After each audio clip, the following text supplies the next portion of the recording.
evacuation status.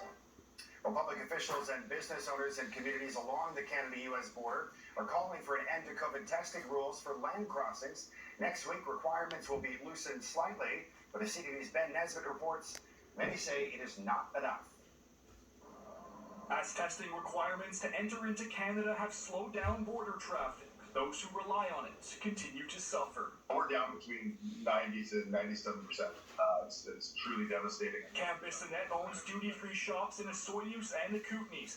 He says when the federal government temporarily lifted testing requirements for 72-hour trips across the border for BC travelers after the November floods, business picked up, but the return of mandatory testing has crippled them. Can't say it in more certain terms. We absolutely have to get rid of this testing. Starting Monday, testing requirements will slightly loosen.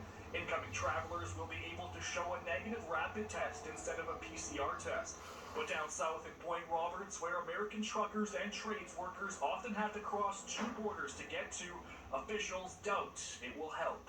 We've had in the last 2 weeks about $7 million worth of construction stop. It's shameful and it's unnecessary. They're wiping out Point Roberts, economically wiped out.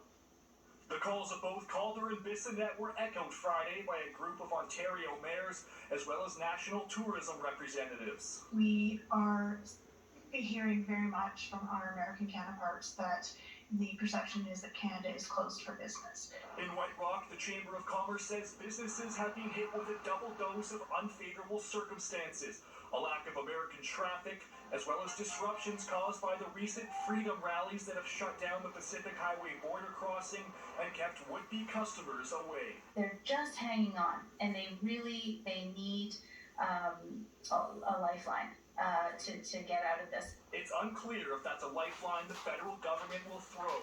There's still no word out of Ottawa if restrictions will be loosened any further. Ben Nesbitt, CTV News.